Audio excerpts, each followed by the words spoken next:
Hey y'all, welcome back to my channel. It's Bria, aka the Pint-Sized Traveler, and today I'm here to answer some questions about my move to Bali, general questions, and just random things about myself, just so you guys can get to know me a little bit better and see what I'm about. Let's just hop right into it.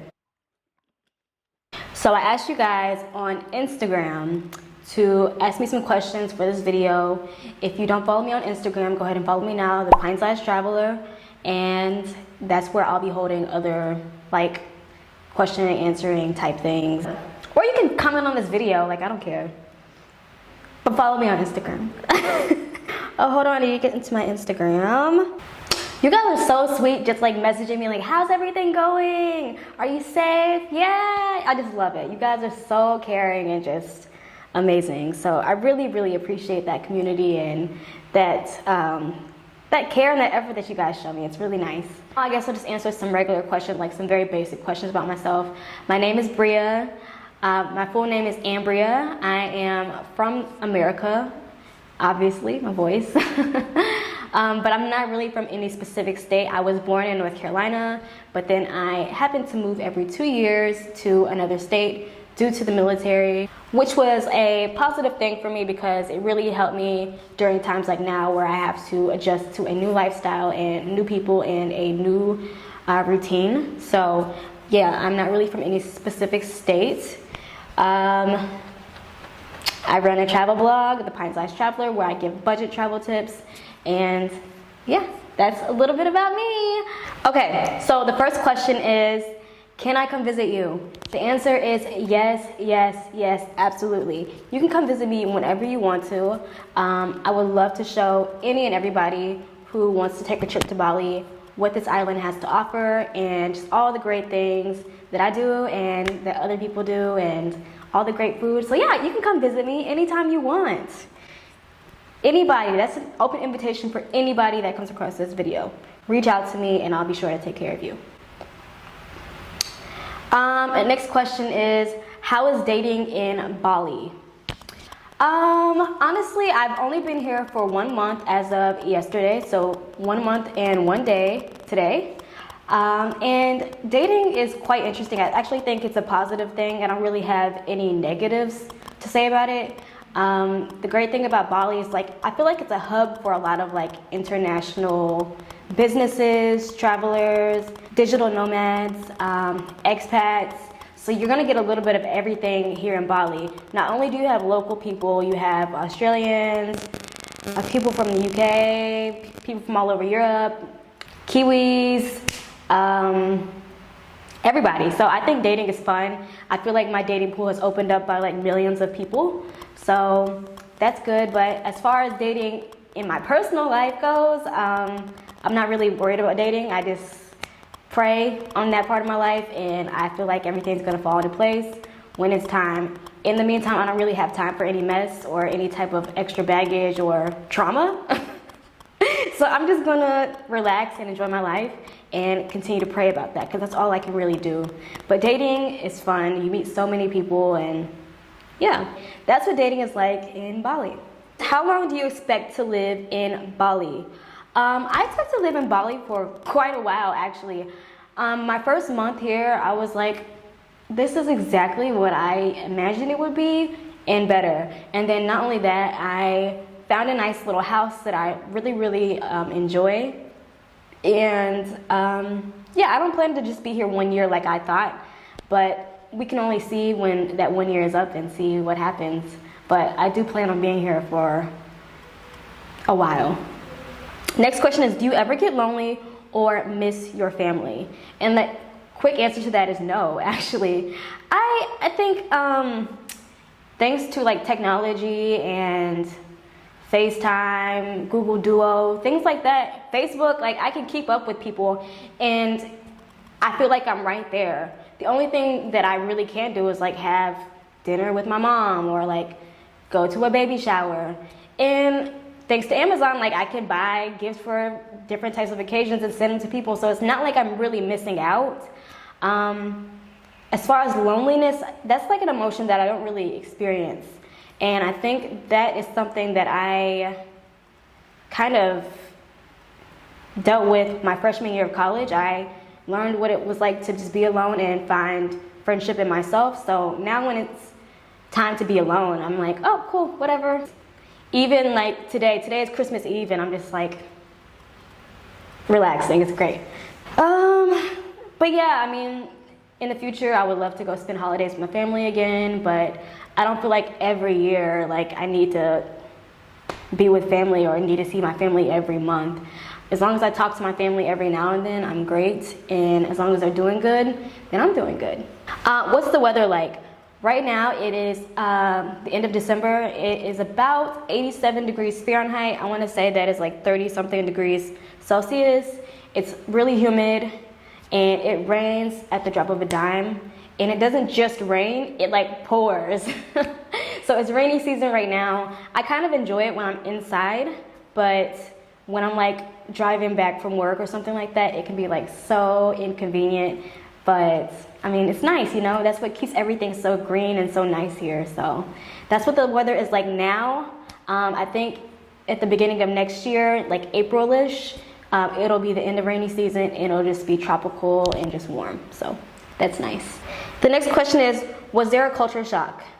Not really. I think, well, not yet anyway. I think the only thing that I had to get used to was just like the way that streets are set up and the way that shops are set up and the way that you get food and stuff like that. It's not really a shock, it's just different. And I think after my 2-week mark, seeing the streets and the way everything was set up started to become more normal in my mind. So if I were to go back to America and seeing the roads and how everything's set up, I think that would shock me again. So no cultural shock yet. I have not learned the language that well yet, which is my fault, but I don't know if I've mentioned this already, but I am an English teacher here, so a majority of my day is spent speaking English. So I'm not really, I wouldn't say I'm not encouraged, but I don't really have the opportunity to speak Bahasa Indonesian. So I haven't learned the language yet, but I have made an effort as of last week to enroll in some language courses, and I'll be doing those in the evening just because it is my intention to stay in Indonesia quite a while. So, all right, what's the biggest cultural barrier? That's the next question. I just need to learn the language a little bit better so that I can be let in on that side of things, and I think that this will truly be paradise once I do that. What are some pros and cons about living in Bali? Pro is tropical and beautiful. There's so many green plants and green things and coconuts. You can just, you know, have coconut water whenever you want, and you can go to the beach after work and just read a book. I think that's so awesome, and that's kind of like the life that I've dreamed of having, so I think that's awesome. Another pro, very cheap, very affordable for someone like me. I'm in my 20s and I'm not working with a lot of money, you know what I'm saying? I'm trying to pay down debt while still being able to sustain myself and eat and pay my bills on time and stuff like that. So I think it's a pro to be able to live on this type of budget and be able to reach some of my financial goals, such as paying off all my debt and still being able to do the things that I love, like have sushi once a week. Another pro is just being able to meet so many kind people and just experience a different kind of lifestyle. I think in Bali, everybody's just peaceful. Like everything's like Irie. And I say we because like I really feel like I just kind of adapt this lifestyle very easily. I think everything's just what it is. There's no rush. There's no making a big deal out of the small things. And, you know, I think life just goes on as normal. I don't know, it's just like, the same things that matter in the Western world do not matter here, and I really, really identify with that. So that's a pro to me, and if you're looking for that type of lifestyle, I would consider leaving and moving somewhere like Bali. Oh, another pro is that there's so many yoga classes, so many meditation centers, and just so many things you can do to slow down and really enjoy your life. You can even go to the spa on your day off and like only spend about $12, and that's if you go like full throttle and get everything.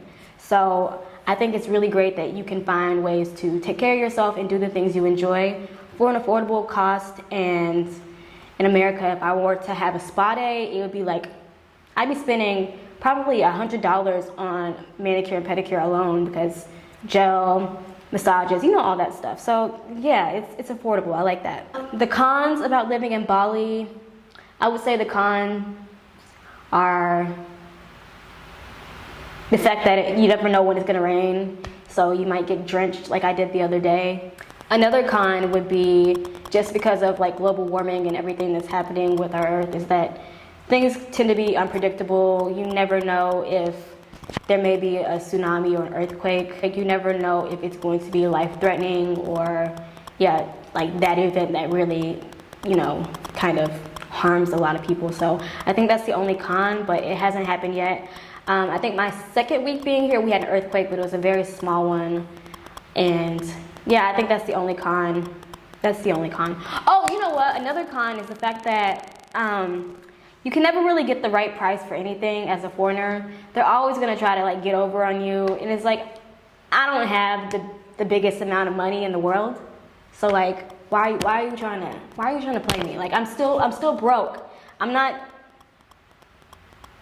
doing awful in comparison to where I'm living, but like at the same time, I'm still trying to do things. I'm still trying to save money. So just give me the regular price. I don't like that. Like, even for simple things like a mango, just give me the regular price. I'm not trying to do all that. Oh my goodness. You know what another con is? And you know what? I don't know if this is just me or if this is the circumstances I was in. I'll explain it to you. Another con is just, whenever I go into some stores, I get followed around, and I have not seen anyone else get followed around. Then again, I've went to stores that are around my job, so when I leave work, I have a backpack on, but in no way am I like taking it off my back and like, swinging it around. It stays on my back, but I get followed around the store a lot, and that's so annoying to me. But yeah, I feel like that's the con. And then again, like, you never know. You just might be putting money into a business that, I don't know, is low-key prejudice. All right, so that's my only cons about living in Bali. But then again, that could be anywhere. But as for Bali specifically, earthquakes, tsunamis, and the rain that is very unpredictable. How do you keep a normal routine while traveling? Honestly, this is a challenge for me, and I'm sure it is for a lot of people who travel. When I first arrived to Bali, I was struggling because I did not have a routine, and I was like, I can't get any work done, I can't write anything, I can't post on Instagram because I just don't feel like I'm in a stable environment. So what I do is try to find things that I enjoy, and I do those things on the same frequency that I would do it no matter where I am, like should I be at home. So I just do the things that I normally would do regardless of where I am, and try to create some type of normalcy and some type of balance for my life. It's kind of hard to have a normal routine when you're making such a big transition and life change, such as moving to another country on the other side of the world. Like, it's one of those things that I think you have to be patient with, and one of those things that will just come with time. So if you don't have a normal routine, you just kind of wait until it happens. So it's one of those things you really just have to be patient about.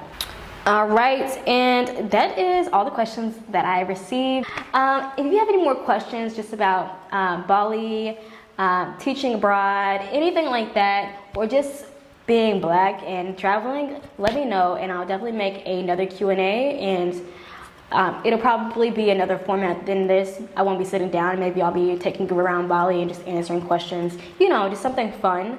But if you have any more questions, be sure to comment them down below, or follow me on Instagram and leave a comment on one of my posts, and I'll be sure to see it, save it, and answer it in another video. But for now, I want to thank you so much for watching. Like this video, comment on this video because it helps me out so much. Subscribe to my channel and turn on your post notifications so that you know exactly when I upload.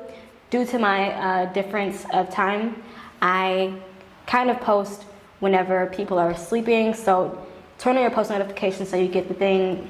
Turn on your post notification Turn on your post notifications so that you get a notification as soon as you wake up or whatever the case may be.